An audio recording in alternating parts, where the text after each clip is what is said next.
there's a word that had got used a few years ago on social media, whataboutism.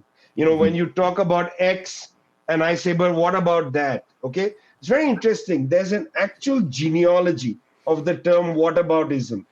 I've heard you talk about it. Yeah, when the IRA IRA, made the bombing in England, that was important because when they were accused of killing civilians, they said, what about the killing of civilians in Belfast? And British intelligence mobilized this linguistic turn of phrase to basically prevent the IRA from getting away with making an argument saying, what about what you've done in Belfast? They're like, focus on the fact that you bombed this pub. We don't want to talk about that. That's whataboutism. We group us up like ants in a colony. Organize the wealth into a socialist economy. A way of life based off the common needs. And all my comrades is ready, we can spread the seed. And all my comrades is ready, we can spread the seed. And all my comrades is ready, we can spread the seed. Hello, everyone, and welcome to another Subversive History interview. Today, we are ecstatic to be joined by one of the most esteemed Marxist intellectuals of our time. You may know him as the executive director of the Tricontinental Institute for Social Research. He is the chief editor for Leftward Books. He has authored dozens of books spanning an array of historical and political topics, including his most recent work co-authored with the visionary Noam Chomsky, titled On Cuba, Reflections on 70 Years of Revolution and Struggle. It is with great pleasure that we welcome to the Subversive History program, Vijay Prashad. Hey, thanks a lot. That was an unnecessary opening. You've embarrassed me, and I think I'm just going to leave now. Okay. Well, I'm going to continue to embarrass you because I'm going to offer a personal review of your most recent book here that we came to discuss today. I believe you released this book in late July, correct? Of this Correct. year? Well, the 26th of July, which is the anniversary of the rebellion at Moncada. That was the idea. Right. Yeah. The July 26th movement, yeah. Okay, so Vijay, we read through your book, and personally, I found the book to be a succinct yet thorough analysis of Cuba's turbulent relationship with its neighbor to the north. While the book is short in overall length, it masterfully condenses a number of broad topics into a compact and easily digestible package. As someone who has read numerous books on the subject of Cuba, I can say that On Cuba provides a fresh and insightful chronicling of Cuba's valiant perseverance in defiance of the colossal and unscrupulous pressure from the United States. Whether you're an experienced reader on the subject of Cuba, or this would be your introduction to the topic, On Cuba is an indispensable contribution to the analysis of one of the most impressive socialist projects in history. So we really, really enjoyed the book. Thanks a lot. That's extremely moving. Thanks a lot. All right, great. So just to get into some of the questions, like, obviously we want to talk about the book and the specifics of the book, but I actually just had one question, and that's like, I have to ask about your co-author, Noam Chomsky. What is it like to collaborate with one of the most renowned and high-profile political commentators of our time? Yeah, obviously it's extremely exciting, and it's the fruit of a long relationship and friendship. I got to know him in the 1990s when I was, pretty active traveling to different places. I'm still active traveling, but I would go I just saw you in New York. Yeah, but I would go to way more dangerous places earlier in my life when I was younger and cover wars and so on. And I found it valuable to write to him. After I sort of first began to correspond with him, I found it useful to write him an email and say, I'm in Turkey, I'm in the south east, there's Turkish planes have been bombing Kurdish positions. This is what I'm learning. And then from far away, he would give me advice. He would give me his perspective. He'd write and tell me, I was in Turkey 10 years ago, and this is what I experienced. I gave a lecture in Istanbul. Over the years, that was our relationship. I would go to all these crazy places, to Iraq, in the middle of a war, to Libya, and I would sort of report to him personally and tell him, this is what I'm finding. And then I would, listen to his lectures, and it was interesting how he would incorporate some of the conversation because it was his way of also learning about things from the ground. The idea of The Withdrawal, which is the first book we did together, came from the publisher. It was not our idea. And I was really quite ecstatic when, Noam said to me, well, why don't we do this together? Because, Iraq, Afghanistan on the ground, and I know effectively the U.S., foreign policy narratives and so on. I can break those down. So that was a treat. And, over the course of that book, we got into a rhythm where we would learn to talk, in our long conversations and record them and realize that, when two people talk, it's not actually a book. It's just two people chatting. And, he had the faith in me to take those transcripts of our conversation, which were thousands of pages long, and shape it into a book. And then, when we did the withdrawal, basically, that's not the exact transcript of the conversation. That would be dull because we'd be repeating things and so on. Noam Chomsky doesn't always talk in full paragraphs.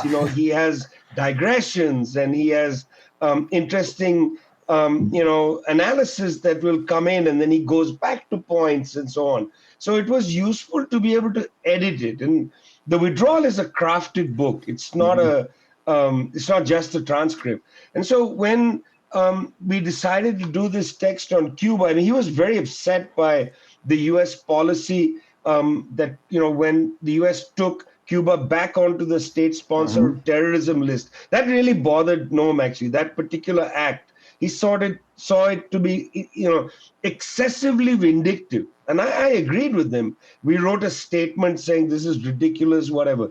When we did that book, again, we talked for hours and hours and hours and thousands of pages of transcript, but it was really inadequate because, he would say things like, well, John Adams, said the following. And, I felt, look, in fact, people don't know about that. It would be useful to quote from Adams, to have the actual language, not, when Noam will say somewhere in the thing in 61, there's a line where somebody said this. And I thought, no, wait, let's pause the manuscript and actually quote from the US State Department text or the transcript of a conversation with Kennedy. So basically what I did was I downloaded Noam's brain on Cuba, and then I went out there and filled in a lot of the gaps. And then I wrote in sections of my own experiences on the ground in Cuba.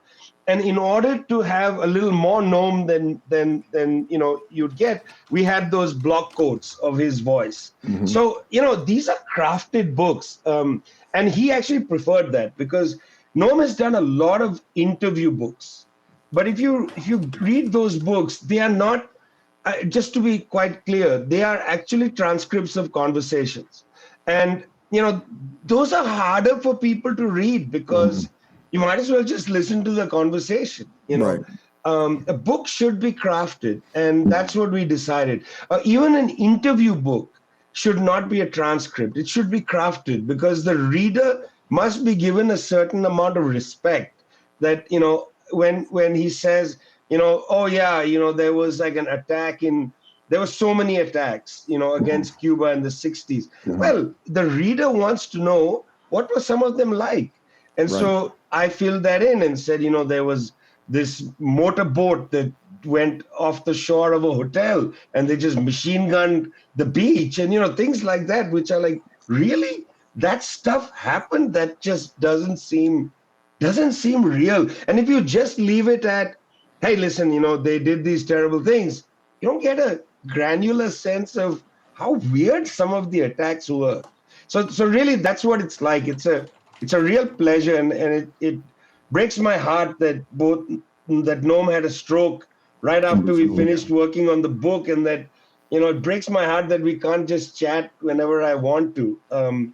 He's still playing with his dog, and I go see him every once in a while. But old age is terrible. Yeah.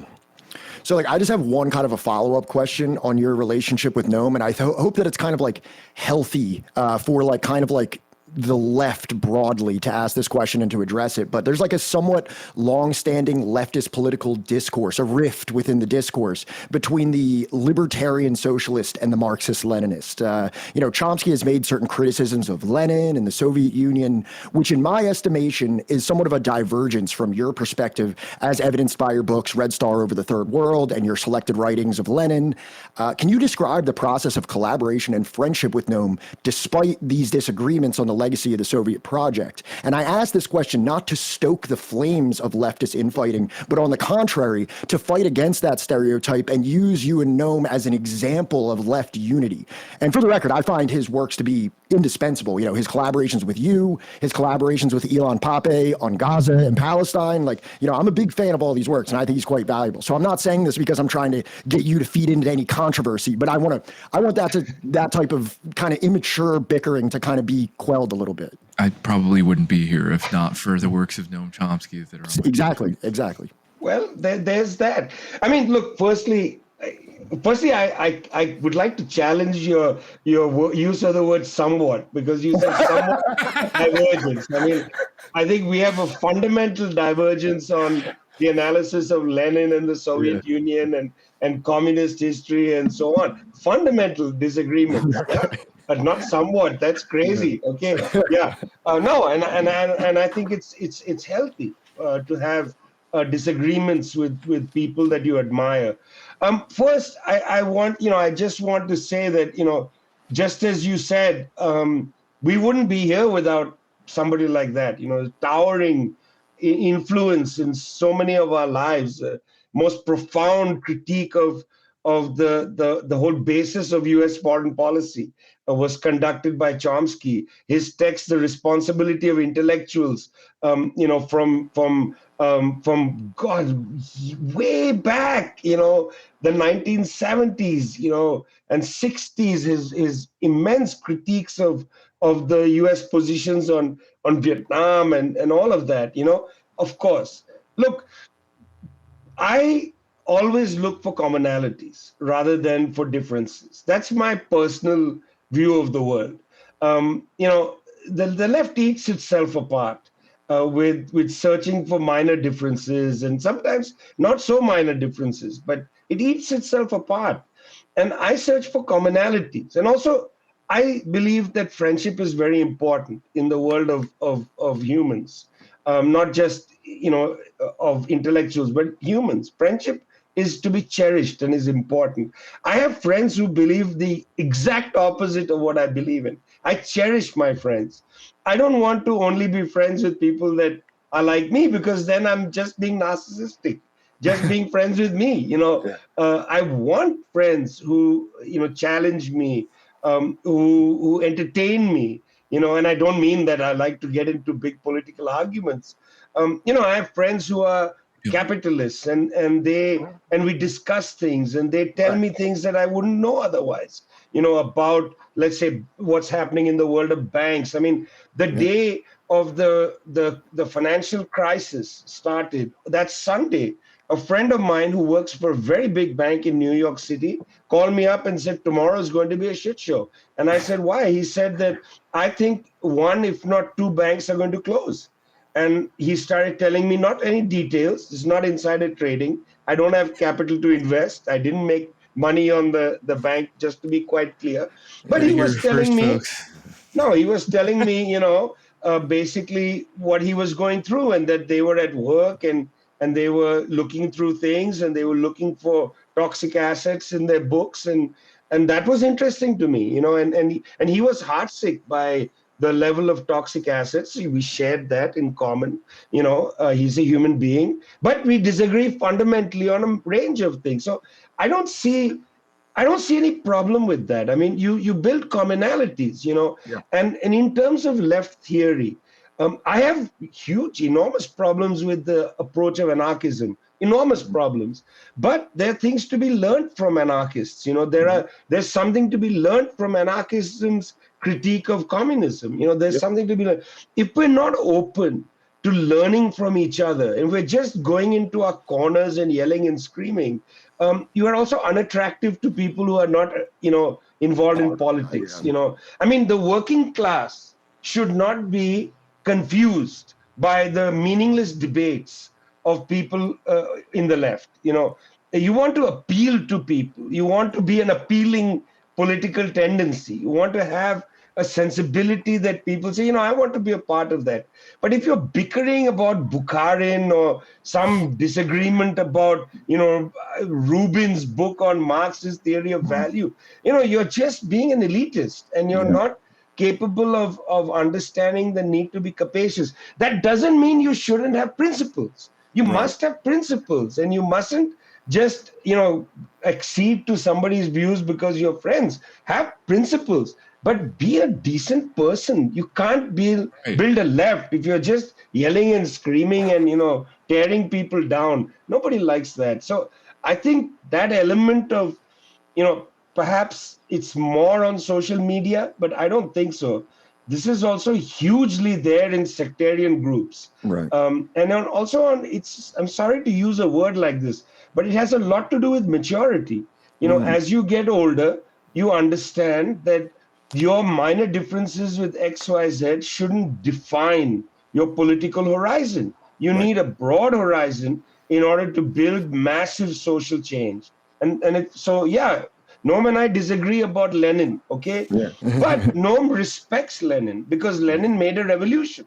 A lot of people who attack Lenin didn't make a revolution. Lenin did. I'd say most. Okay, so now before we just get into the specifics of the book itself, I kind of wanted to could you maybe give us like an introduction to your personal relationship with Cuba? Like in one sense as a topic of study. I know that you actually mentioned in the creation of this book, you mentioned your experiences on the ground, which obviously is alluding to like visits you've made to the island. Can you just kind of give like what kind of motivated you to investigate the subject to this degree that you're being able to write books about it? Well, firstly, I would say, I was born in 1967, which is when the Cuban Revolution was 8 years old. It's 8 years older than me, but I think of it as a contemporary. I think of the Cuban Revolution and myself as old friends. When I was growing up in Calcutta, in India, the war on Vietnam was on, pretty fierce. I was about 8 years old when it ended. You may not have a good sense of this, but Calcutta, India was a key part of the US intelligence network that operated in Asia around the Cuban War. I mean, it's important to know that the consulate, the left government in Bengal renamed the street where the consulate was Ho Chi Minh Sarani. So, the relationship between Cuba and Venezuela and so on was very deep. Ho Chi Minh had a great respect for Fidel Castro, the Cuban Revolution. All of that has been in the water I've been drinking since I was a young boy. We've been old friends, the Cuban Revolution and I. And, because I have some family members in the left, I'd heard about Fidel, but of course knew about Che Guevara before anything because of the posters. I recently was at the Feltrinelli Foundation in Milan, Italy, and it was Feltrinelli who first made that poster from the Corda photograph and made it very popular. That this is an Italian publisher. We didn't have that poster in our house, but pictures of Che Guevara were very common. And so I knew about the Cuban Revolution. I first visited Cuba in the 1990s. In 1992, during the special period, the political party with which I'm closely affiliated decided in the special period to go among the Indian peasants and workers and collectively raise 10,000 tons of wheat and 10,000 tons of rice. This was then brought to the port of Calcutta and put on a ship, Princess of India, taken to Havana. And the General Secretary of the Communist Party, Harkrishan Singh Surjit, and his the close associate, Comrade M.A. Baby, went to Havana to deliver this rice and wheat. And Fidel Castro said to the people of Cuba that for 1 week, we will be eating the bread of India.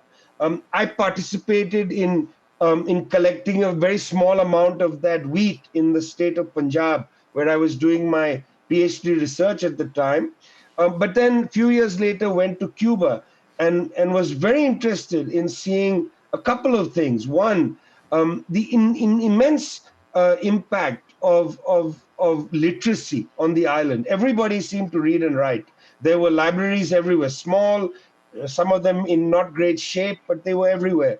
Clinics, medical clinics in every little town and village.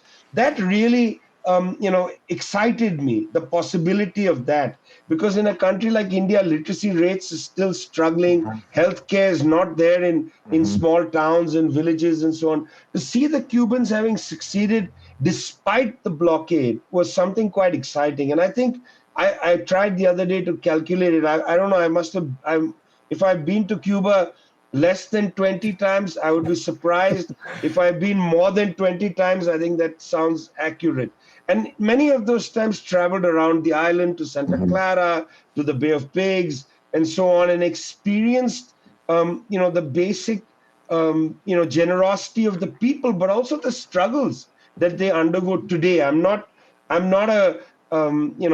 idiot. I know that the blockade has had an immense negative impact on the people's lives, on the possibility of the Cuban Revolution. I went there during the pandemic, saw how they built the vaccines and so on. It's an impressive experiment, So for me, as I say, we've been friends for my entire life. And now I'm really happy that on Cuba, it's in a way, and I don't mind saying it, I don't have any problem saying it. I think of myself as a fairly unbiased writer, but it is my love letter to the Cuban Revolution. And I'm really glad that I was able to do it with Noam, because he shares this sentiment with me. He too wanted to write a love letter to the Cuban Revolution. It's amazing. And, just to kind of build off that, you actually met with Fidel in 2001. Is that correct? And if so, can you just describe, because now just thinking about that now, it seems like such a larger than life figure that you actually had the opportunity to meet and speak with. Can you just describe what that was like? Yeah, in fact, I met him a couple of times, not just once, but in 2001, it was at the World Conference Against Racism in Durban. I was very fortunate to be invited by the United Nations University, by Mary Robinson, the former president of Ireland at the time, was in charge of building a kind of intellectual, conference on the side of the big World Conference on Racism. And there, Fidel Castro spoke at both the NGO session and at the official session. And because I was invited by Mary Robinson, a high official of the UN, I got passes to go to both. And I saw that at both meetings, Fidel got a standing ovation, the only leader to get a standing ovation by the world's representatives and in the NGO session. It was pretty incredible. And I got to meet and speak with him. It's interesting. Fidel spoke English pretty fluently, but he never spoke it in public. But he spoke to me in English. I went and sat and talked to him. He was very interested in the debate in India around caste and race. That's what he wanted to talk about. He was extremely voracious appetite for analysis and information. But I've seen him subsequent to that. In the last few times I saw him, he was very worried about health because he himself was not in great shape. He was telling me, don't smoke anymore, drink moringa tea. He's a very kind and generous man, but also incredibly voracious appetite for knowledge and wanted to know things, everything. So yeah, you're right, larger than life. It's impossible not to use that, even though, of course, it's a cliche, but it's true. Cliches are true sometimes. He was larger than life. And also he was an extremely compassionate person, sensitive person. He wasn't like, the big dog in the room, okay? Right. That you might imagine. I mean, he asked about people. He's a very nice man. So yeah, I mean, there's that, a very, very nice man. And I must say, I know the current president of Cuba very well, Miguel Diaz-Canel, and also extremely humble man. He's the first Cuban leader, I think even before the revolution, to wear blue jeans and ride a bicycle. He used to be a mayor of a small town. He would walk around everywhere. And by the way, because Miguel Diaz-Canel and some of his friends are about my age, these are also people who, when they're home, they put rock and roll on. And Abel Prieto used to be the Minister of Culture. There's a bar, a nightclub in Havana called Yellow Submarine, which is, where a lot of young Cuban rock and rollers and rappers come to perform. Right next to, just 5-minute walk from the bar, is a statue. There's a bench, park bench, and sitting on the park bench is John Lennon. And Abel Prieto used to be the Minister of Culture, a close friend of the president. He and I went to the Yellow Submarine one evening and then strolled down to the park bench and took a photograph, the three of us, and we posted it online and said, we are the original Marxist Leninists. Also, rest in peace to Gary Floyd of the Dicks and the Big Boys. Oh, well, so you the Dicks. My God, that's. Did Gary Floyd die recently? Yeah, he passed away. I think about like a month or so ago. Ah, okay. Yeah. Very important band in the history of punk rock music. Yeah, very important band. Also an anti-imperialist band. That's right. It's very important to point out. On Spotify, I have a list called Yankee Go Home, which is basically mostly punk rock, anti-imperialist punk rock music, mostly. And I think I have a couple of Dick songs in there. You got your problematic faves in there too, I guess. I think so, yeah. Okay, just to get back, this is kind of where I want to get out into the actual more of like the specifics of the book. So Cuba has been made out as a tyrannical dystopia in American media and public opinion. With just a cursory review of Latin American history throughout the Cold War era, we can document extreme instances of human rights abuses such as the Mayan genocide in Guatemala, Colombia's longstanding conflict replete with civilian massacres, Pinochet transforming a football stadium into a makeshift prison/torture chamber, Argentina's dirty war, and the list goes on. During this entire period, the U.S. maintained cordial relations with the aforementioned Pinochet, Rios Montt, Alvaro Uribe, and many others. While I think Cuba has room to improve in respect to human rights, it seems curious that they are embargoed and added to the list of state sponsors of terrorism, and these other nations are not. Can you explain the disparity as to why there is so much of these like extreme instances of human rights abuse throughout Latin America, and for some reason Cuba is the one that is, kind of like being made out to be like this tyrannical dictatorship? It's interesting. There was a day when I asked Noam, tell me about your first trip to Cuba. And he started to say in 2004, I went to this conference. And, most of it was he talked a little bit. He said, I don't remember, but I met this guy, Canadian, walked me around the street. And then he said, and I went on national TV. And so I said, oh, okay, that's interesting. What did you talk about? And he said, well, I was interviewed on national TV live by Ricardo Alarcón, who was at the time the head of the National Assembly. And he said, during the conversation with Alarcón, live TV, national TV, it comes into every house in Cuba. Chomsky asked Alarcón about political prisoners and pushed him and said, look, why do you need political prisoners? Freedom of speech, this and Alarcón argued the case, said, look, there are people who want to overthrow the government. They want to work with the foreign powers. We have, enumerated experiences of attacks on Cuba, Bay of Pigs onward, assassination attempts. There are people who are involved in all these things. We can't, how do we deal with them? Some of them leave the country, but others don't. And, we got to find a way. So they talked. The point is not the disagreement. The point is that they never cut the feed. They allowed it to go out. And then the next day, Alarcón hosted Chomsky at the National Assembly. And in the National Assembly, Chomsky asks Alarcón the same question. And Alarcón answers in front of all the deputies in the National Assembly. Now, why am I saying this to you? Because this is interesting. It's obviously true if an ordinary tourist shows up in Cuba and says, I want to discuss political prisoners, nobody's going to take them seriously. But Chomsky is not an ordinary tourist. I mean, he's an important reference. and they respect him. And so they took it seriously. That's why, when people say, yeah, but when I wanted to talk about it, nobody wanted to talk about it with me. Look, I can show up in New York City and I can walk around saying, hey, listen, I want to talk about Mumia Abu Jamal. Nobody wants to talk to me. But the Speaker of the US House isn't inviting me to the House of Congressional, building to have a conversation about political prisoners. It's just not happening. So it is curious that, people have these ideas. Oh, in Cuba, you can't talk about this, you can't talk about that. You're followed. I mean, that's crazy. It just doesn't happen like that. Firstly, the state doesn't have the capacity to follow everybody. It's not happening. And that's not the point.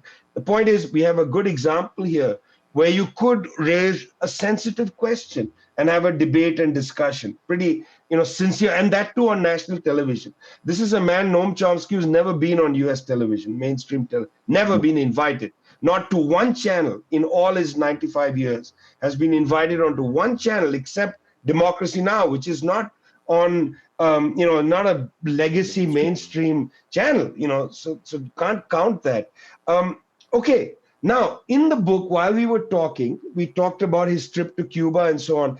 At one point, I raised the question of how the United States, I said nobody talks about how the US reacted to the coup or the counter-revolution in Haiti in 1957, 2 years before the Cuban Revolution. There was another revolution in the Caribbean. Nobody in the United States seemed to react negatively.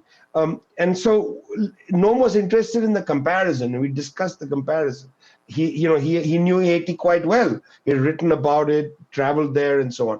Anyway, so what is the comparison? 1957, there's a coup, a counter-revolution in Haiti.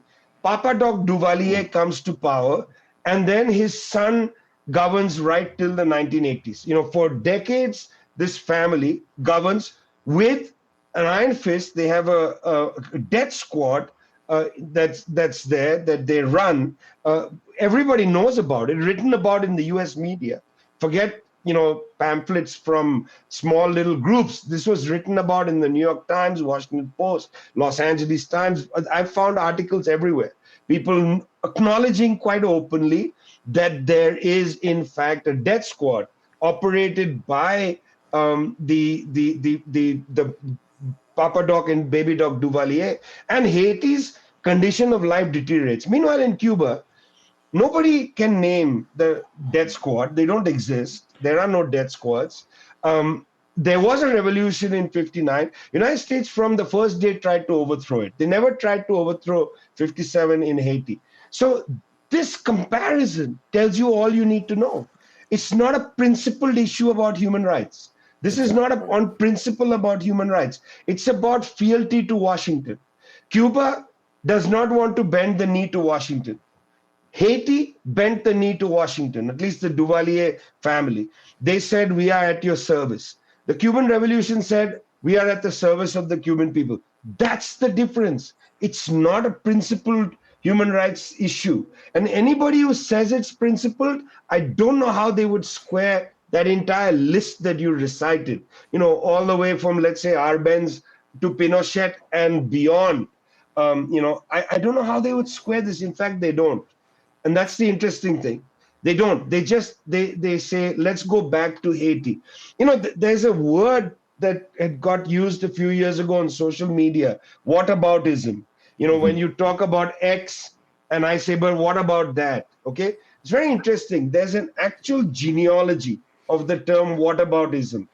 I've heard you talk about it. Yeah, when the IRA made the bombing in England, that was important because when they were accused of killing civilians, they said, what about the killing of civilians in Belfast? And British intelligence mobilized this linguistic turn of phrase to basically prevent the IRA from getting away with making an argument saying, what about what you've done in Belfast? They're like, focus on the fact that you bombed this pub. We don't want to talk about that. That's whataboutism. So, people will say, focus on Cuba. It's whataboutism to bring in Haiti. It's not whataboutism. I reject whataboutism. I think that's a dumb think comparisons are necessary in human interaction. And the comparison between Haiti and Cuba is a parallel comparison, 57, 59. We're talking principles here. The way a methodology of establishing your principles is by comparison. And that's what I just did. Well, and actually, I actually have a question regarding Haiti, which this dovetails into, because we've actually been focusing on Haiti quite a bit. I know that in your book, you actually cited Damming the Flood by Peter Hallward. And in this book, they quote numerous times Brian Concannon, who we just interviewed. Our previous interview was with Brian Concannon, because obviously Haiti's been in the news recently. So your book dedicates an entire section of it is based on Haiti, because I know that you said there's parallels, and there's actually deeper parallels than the one you just described, because both Haiti and Cuba were both punished for setting an example of liberation. Haiti in 1804 with its revolution against slavery, and Cuba for its kind of Cold War revolution in the face of, U.S. policy. So, I just have to ask this because we've been studying Haiti a lot. We're actually interviewing Kim Ives later this month as well, who's also quoted in the book numerous times of Haiti Liberté. So, in the month or so after you released this book, Haiti and the Haitian people became a hot media topic following the remarks made by Donald Trump during the most recent presidential debate, in which he accused legal Haitian migrants of eating the dogs and eating the cats in Ohio. Can you share your reaction to these statements and the ensuing media frenzy regarding Haiti? Just because, you recently wrote pretty much essentially a chapter of your book regarding Haiti. I mean, how does one react to Donald Trump sometimes? He's so captivatingly bizarre. Yeah. I mean, I must say I enjoy very much watching him speak because of the bizarreness. I mean, you just have no idea what's coming next. And the way in which he says these things, eating the dogs. I'm sure you saw that thing that musician did where he put music to it. Now I can't even think about it without eating the dogs, eating the cats. I mean, there was already something musical in the way Trump said that ridiculous statement. I mean, firstly, there's a weird problem here, and it has to do with nutritional history. I get it.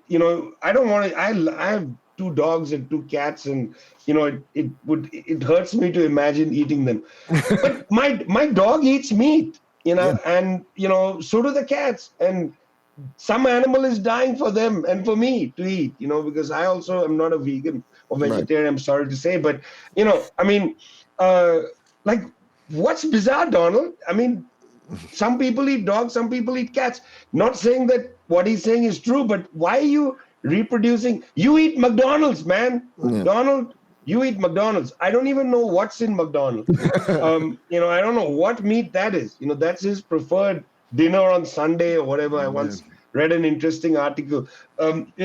This is just old-fashioned racism that, it makes you uncomfortable to even have to discuss it, as a serious topic, which is why I'm sort of dancing around your question. That's fine, yeah. But at the heart of this is the plain simple fact that the United States, because of its basic understanding of the Mississippi River, has wanted to dominate the Caribbean from the 1700s. There was an idea that if the United States was able to have dominion over Cuba, Haiti, and some other islands, and then this whole project of the Mississippi River could be properly crafted. There's a great book, called The River of Dark Dreams, which we quote in on Cuba, which is about this project by the political economists of the Mississippi River to build, a geography of trade that included the Caribbean. They wanted to basically gobble up Haiti, which is one of the biggest islands in the Caribbean, and Cuba, a very large island in the Caribbean, and have this entire area of enslaved plantation economies. This was a fantasy there from the late 18th century into the early 19th centuries. And when Haiti had its revolution in 1804, long before this, there was an attempt from the beginning to suffocate it because they couldn't tolerate having a defiance against enslavement. And this word defiance is key. We use it a lot on Cuba. What is Cuba accused of doing? It's not the human rights problem, because after all, then Haiti. Why aren't you bothered with that? I mean, Haiti hasn't had a elected government in ages. Why aren't you bothered about why do you coup twice? Jean-Bertrand Aristide, the only man in history to be couped twice. Why do you coup him twice? If you're so interested in the principle of democracy and human rights and so on. So it's not that. What it is defiance. And when Noam first used that word to me, I was like, wow, that's a strong word. He said, no, it's not my word. That word is there in the US documents. And then I went and found it. What the United States really is angry with Cuba for is it defies the United States. That's the first word, defiance. But then it's not that Cuba defies the United States. It's what they worried about with Haiti in 1804. Haiti was defying plantation slavery. That's what the revolution of Toussaint Louverture was in 1804. It was a defiance of plantation slavery. Cuba in 1959 was defying US imperialism. And what the United States, the second word that is used regarding Cuba, but could very well have been in the archives on Haiti, but I've never looked into it. The second word is contagion. United States planners say that defiance of Cuba, we cannot allow it to be contagious. And in fact, they were correct. Cuba is defiant and it is contagious. It's so contagious that the three of us are talking about it. Tiny place of 11 million people. It's so contagious that revolutionaries across Latin America tried to replicate Cuba in their countries. And even though Douglas Bravo, for instance, failed in Venezuela, Douglas Bravo's tradition enters Hugo Chávez's electoral campaign in the 1990s. Even though Hector Behar and others fail in Peru, Hector Behar was for a short time the foreign minister of Pedro Castillo after all those years. So the contagion continues. I'm talking to you from Santiago in Chile. Inside the coalition of Salvador Allende's government, when he wins on the 4th of September 1970, inside that coalition is the Communist Party, hugely influenced by the Cuban Revolution. In fact, after the coup d'etat, when the party creates the Frente Popular, Manuel Rodriguez, trained by the Cubans. So the United States government was correct. Cuba was defiant. That's its crime. And the danger of its crime is that its defiance could become contagious. Right. Haiti in 1804 was defiant against plantation slavery, and they had to snuff it so that Haiti would not become contagious. The Haitian example wouldn't enter into Mississippi, wouldn't enter into Louisiana, enter into the Carolinas, Tennessee, so on and so forth, because it could.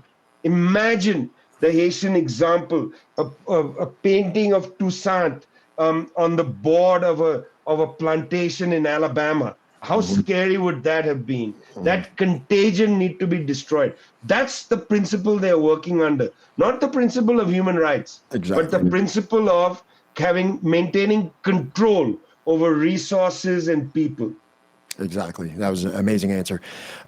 So just to kind of go back to like the early stages of the Cuban Revolution. So as many know, the United States tends to fabricate a Soviet boogeyman behind every vaguely socialist or collectivist project in the global South, portraying organic political movements as nothing more than Soviet proxies. And Cuba is no different. Something I learned from your book is that this was actually a deliberate strategy of the CIA, more specifically Allen Dulles, to push Cuba into relations with the Soviet Union that they may not have even done so organically. Can you describe this process? Because this is probably one of like the main, when someone, in the public thinks about Cuba, it's like, oh, it's just this Soviet outpost, essentially. Can you talk about how the CIA actually intended to manufacture that? Well, a couple of things. Firstly, the Cuban Revolution actually owes a lot to Guatemala. In 1954, Che Guevara had been living in Guatemala City. He was, in fact, in a relationship with a person who taught him Marxism. She played a very important role in Che's life in Guatemala. Che had a front row seat, watched the unfolding of the coup d'etat against the pretty liberal government of Jacob Arbenz. He watched a couple of things. One, how the United States basically blocked the possibility of arms transfers entering Guatemala from the UK. The government of Arbenz was cutting a deal with the British government to get weapons, and the US blocked that, and in a sense forced Guatemala to go to the Czechoslovakia in those days, part of the Eastern Bloc, and Czechoslovakia provided weapons to Guatemala. United States used the legal Czech trade in weapons to Guatemala as part of why they said they had to coup the government. So this Che Guevara watched. Che also saw that because Arbenz hadn't armed the people were not able to stand up against the invasion. In fact, it was an invasion that came from outside the country. They were not able to defend it. They didn't control the military fully and so on. So that's why the Cuban Revolution owes a lot to the people of Guatemala for those strategic lessons.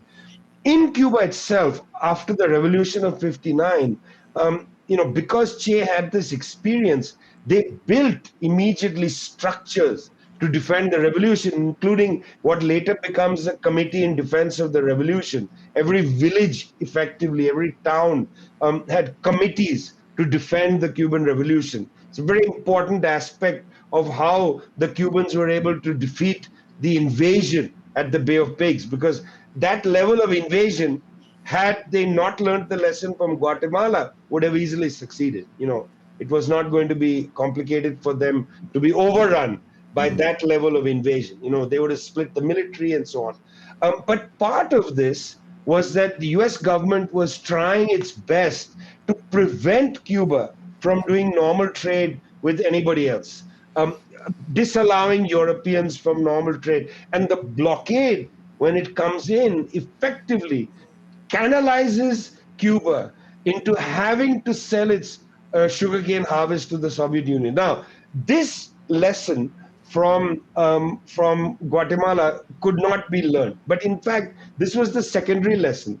The primary lesson is, if you arm the people, if you have ideological campaigns, if you actually have a sharper theory than Arbenz's theory, which was mostly a liberal theory about land and property and so on. In this case, it was a much more revolutionary theory. If you arm the people with the revolutionary theory, they have an understanding of imperialism and so on, then you could still trade with the Soviets. You see, that's a secondary lesson. It wasn't the primary lesson. Primary lesson was, don't trade with the Eastern Bloc, you'll get couped. No, they're going to try to coup you anyway.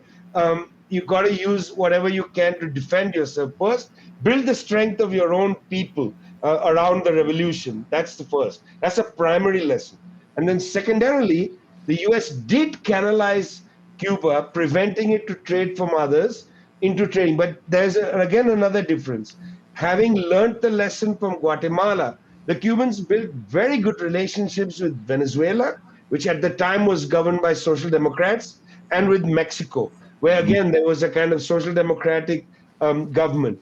Those two relationships with two large Latin American countries which have proximity to Cuba through the Caribbean, those two relations were fundamental, and that the US was not able to break. In fact, Mexico remains a very close ally of the Cuban Revolution, whatever the politics, of the government. Even during the period of Vicente Fox, when the right was in power in Mexico, they didn't break relations with Cuba. But yes, the US did canalize Cuba largely to have to trade with the Soviets. Although with all these other elements of the context, that itself was not enough, because anyway, they were attacking Cuba for being communist.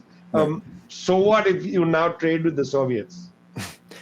Yeah. So, and you brought this up earlier, but just maybe to expound on it a little bit more, one of the lesser known aspects of U.S. foreign policy towards Cuba is its covert campaign of outright terrorism inflicted upon the island. And I say you brought it up before because you actually said it doesn't seem real when you tell, like when you bring up some of these things, like, what do you mean they machine gun people or like all these things? Like, so, in your book, you cite Canadian journalist Keith Bolander, and I actually bought this book, after reading on Cuba. I saw this in there and I was like, okay, I have to read this book.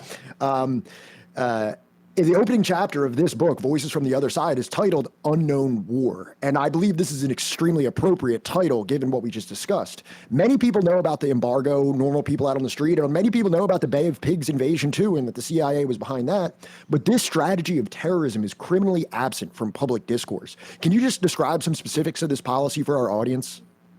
Well, an earlier generation would have remembered the name, and I mean, it's kind of sad that I say an earlier generation and that he is now forgotten. But Luis Posadas Carilles was very well known in an earlier generation because this terrorist lived in Miami and was fleeing justice. I'll just give you one example of what Posadas Carilles did. In 1976, there was a plane, Cuban Flight 455, which was flying from Barbados to Jamaica. And Carilles organized to have a bomb placed on that plane. It was a Douglas aircraft. The bomb exploded. I think it was 75 or 76 people died on that plane. An act of absolute terror in 1976. Yeah. We don't think about that at all. We just, those kind of incidents have disappeared, that this is not trivial, a man living in Miami, fleeing from justice in a court in Venezuela because Venezuelan nationals were on the plane. Therefore, there was a suit there and so on. He organized the bombing of an aircraft. I can go through so many examples. I don't want to waste our time on them, but I just want to make it clear that this is an act of immense terror, and the guy who organized it, nobody has any doubt that he did it, lived in Miami, Florida. And the United States government refused to extradite him. Nothing ever happened and so on. In Miami, Florida, there are parts of town we can drive around, hire one of those nice open cars, old cars, drive around, and I can point out homes where some of these people live, these terrorists live. Again, far from Cuban law. The United States government refusing to turn them over even to a third party, and certainly refusing to try them within the US, even though they had done things like is uncontestably described as an act of terror. Bombing a civilian airline, I mean, it's uncontested act of terror. Okay, somebody says, well, 655 times they tried to kill Fidel Castro. Fidel Castro was the head of the military as well as the thing. Maybe you don't want that example. Maybe you say, oh, well, that's a legitimate target, which I don't agree at all. But, maybe. But bringing down a civilian aircraft is uncontestable. I think nobody in the United States would not describe what happened to Cuban Airlines 455 as an act of terror. And then people may be surprised to learn that the guy who orchestrated the whole thing lived the rest of his life in Miami, Florida, untouched by the law. Now tell me, who is the state sponsor of terrorism? Exactly. According to Keith Bolander, just to touch on that too, he estimates that roughly 3,500 Cubans died as a result of these acts of terrorism, and thousands more injured. So it's not even just like an insignificant amount either. We're talking about thousands and thousands of people over the course of this. But also to continue on this kind of like this aspect of terrorism as well, similar to Dulles deliberately pushing Cuba to trade with the USSR so they could be vilified as Soviet proxies, these acts of terror were explicitly intended to create an internal security response from Cuba. So the State Department could then depict Castro, and the government is totalitarian and repressive. According to Bolender in his book, they were carried out to compel the government into increasingly radical steps in order to ensure national security. So, like, can you speak more on how, like, the U.S. created the very conditions that they criticized the Cuban government for? Like, they're repressive, they're Soviet proxies, and it's like, you know, it seems like both of these things that are the main criticisms are things that the United States had an interest in manufacturing. But also, you know, you're right. I mean, I don't want to like prolong that, because I just want to ask the question, isn't a state by its nature repressive? I mean, it does repress certain acts and activities by its nature. Sometimes that's a good thing. You know, we want to repress somebody who wants to hurt children. You know, if you are a pedophile, we want you to go to therapy or to go to jail or whatever. If you hurt somebody, you know, if you've hurt somebody, there should be repression for you, you know, and I don't mind the word repression. You know, the word repression is used if you drink and drive and you smash into a school bus and kill children, you need to be repressed. You need to go through a judicial process. You need to pay for what you've done. You murder somebody, you need to be repressed. If you decide to participate in an act of treason with a foreign government to overthrow the government, then I think repression is a legitimate thing. If you want to do acts of terrorism against your country, you know, you sabotage the electric grid, which could kill people, because you sabotage the electric grid, somebody on life support in a hospital dies immediately. Maybe the battery powered pack doesn't come on as fast enough, and so on. So these are not, you know, the fact of repression.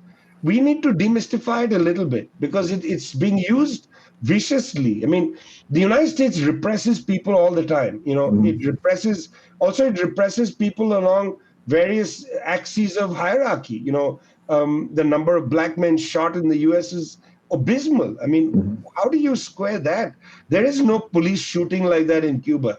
You just don't have it. You know, you don't have the police going into a neighborhood and just shooting up a bunch of people. What repression are you talking about? You know, in that sense, a concept repression. I mean, where's the George Floyd in Cuba? There's no George Floyd, because there is no George Floyd. There's a million George Floyds in the United States. I say George Floyd, the name comes to mind. Could have said Eric Garner, could have said any number of names, you know, because these things happen all the time, and I'm not you know, up to date in some of the names. I'm sorry to say, because, you know, the police kill several people a day. You know, I don't know what happened yesterday. I'm not up on it. But you can't tell me the name of the person who is the parallel of George Floyd in Cuba. It just doesn't happen like that. You know, you don't have mass shootings where somebody goes into a school and just takes out 20 little kids. You know, you don't have that. That's an act of repression, you know. Now, it doesn't happen by the state, but the state produces certain social phenomena that make children scared in school. You know, they have to have shooting drills for little elementary school children. That's repressive. You know, you shouldn't have to have a shooting drill for a little kid. That's an act of repression. You know, they may not be going to jail, but fear is entering their soul from a very young age. That doesn't happen in Cuba. You see Cuban kids running around on the street playing. You know, it's a much safer country than the United States. And that has to be understood. It's not just state repression, it's social repression. You know, these things are in common. So I just wanted to go on to that drift in a way, or that tangent, because it comes to the heart of the question. Again, we can spend hours delineating this or that experience. You know, somebody can come and ask me, what about this political prisoner in Cuba, that political prisoner? Okay, let's talk about it empirically. We can do that. But let's also talk about it theoretically. Let's also think about, what does repression really mean? Is Cuban society repressed? I actually believe that some of the more advanced capitalist countries in Europe and the United States are more repressed than the people in Cuba. And one way to indicate that is police shootings. You know, they're happening increasingly in Europe. Police shootings of various kinds and so on. You just don't have it in Cuba. You know, why is that? Well, because maybe they have a slightly better relationship with society. People are more educated. There's literacy. There's also political literacy. They're just not acting in that dangerous way, and therefore you don't need to have policemen everywhere heavily armed. You go to Havana, you just don't see cops everywhere, and they don't carry weapons and so on. What you do have is you have a population ready to defend itself. Nice. Okay. And I just want to say, I have two more questions. Is that okay with you? Well, let's go. Let's see where we go. All right. So your book references Cuba's various interventions into Africa, which I consider to be one of the most inspiring chapters of Cuba's history. Can you summarize Cuba's contributions against both apartheid and Portuguese colonialism in Africa? Well, it's really interesting because when the apartheid state was coming under some problems, and the frontline states, that is the states that bordered apartheid South Africa, were beginning to see a more dynamic national liberation movement. South Africa, its apartheid army invaded Southwest Africa and into Angola. And there, fearing the defeat of key allies, not only in the struggle in South Africa, but across Southern Africa, in order to defend against these key allies, the Cubans decided to enter into the exact battlefield and join the Angolans and the Namibians in their fight against Portuguese and also United States and apartheid South African, and in the Battle of Quito Conivale, a very key battle, the Cubans provided crucial intelligence and military support which defeated the South African armies. And in fact, if you talk to people in the liberation movements in Southern Africa, they'll tell you that defeat in Quito Conivale was the final nail in the coffin for the South African regime. And then they had to go and open negotiations with Nelson Mandela. He comes out of jail 3 years later, and eventually, 7 years after Quito Conivale, there's an election in South Africa. Namibia is given independence. Angola, there's the triumph of the left and so on. So the Cubans play a historical role, which is why the first foreign trip made by Nelson Mandela was to Havana. And what both the Namibians and the South Africans said till now is that Cuba was the only country that intervened into our conflicts and didn't want anything in return. It's amazing, yeah. Okay, and just last question for you here. Despite being embargoed for almost its entire existence, Cuban doctors have been dispatched to seemingly every corner of the world to provide assistance and education to other countries. Can you describe Cuba's history of medical internationalism? That's pretty amazing. I mean, look, when the revolution happened, many professionals left the country. Doctors, engineers, and so on fled. Cuba was given support by the Soviet Union. It built up their own apparatus to train medical personnel and so on. And through that process of training and building, the structures, they decided that the way Cuba would have a mark on the world is they had to build support, and they had to export the principles of the Cuban Revolution overseas. This was done in two different ways. Che Guevara's way was to go abroad and try to make a revolution. He attempted it in the Congo, he attempted it in Bolivia, and then he was very sadly killed in 1967. The second approach was to send doctors, teachers, engineers, and so on around the world. It's not just doctors. There are Cuban teachers. Cuban teachers participated in bringing their Si Si Puede literacy campaign across Latin America. Cuban engineers helped in many countries to build electrical projects and various things. It played a huge role. During the COVID pandemic, I interviewed doctors in hot wards in Costa Rica, in Venezuela, different places. One doctor in Costa Rica, she was crying. She told me a young child was there in Oriente, in Cuba, but she felt it was her duty to be in this hot ward. She was like Comandante Fidel, created the Henry Reeve Brigade. That's why we are here. We are, support. And it's so vicious that the U.S. government accuses the Cubans of using of using the doctors in a kind of slavery way. Yeah, they call them slaves. It's ridiculous. Of course, they get paid to do this. I mean, of course, there's money exchange. I mean, it's not like Cuba can afford, with the embargo, to send medical personnel to Brazil. There's some recompense they get for it, but it's hardly what private healthcare would charge. Where are the American doctors in a time of crisis? It's Cuban doctors. Of course, there's some exchange of resources, but it's minimal compared to what they're providing. It's vulgar how the U.S. has attacked the Cubans. Really vulgar. Right. So, Vijay, I just want to thank you again for taking the time to come out here and speak to us. We're a pretty small channel, so like you agreeing to come out here and take an hour out of your day to speak with us. I just want to extend how grateful I am that you were willing to do this. Oh, it's a pleasure. You asked such good questions and you read the book so closely. It's an honor to me. Thanks a lot. Well, and keeping with that, I just want to say we're a big fan of a lot of your books. And, in kind of like how this interview was kind of structured and things like that, if we maybe, some months down the line or something like that, read another one of your books, would you potentially be willing to come on and kind of discuss it? Maybe Washington Bullets, Darker Nations, things like that. Would you potentially be willing to come on and have a conversation like this about that? Let's do a series. Okay. That's music to my ears. That's all right. And Johnny, would you like to, give a farewell to our guest here?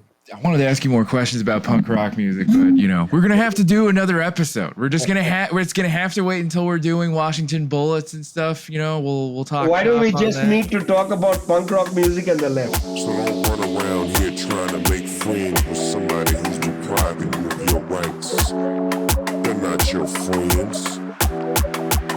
No, they're your enemies.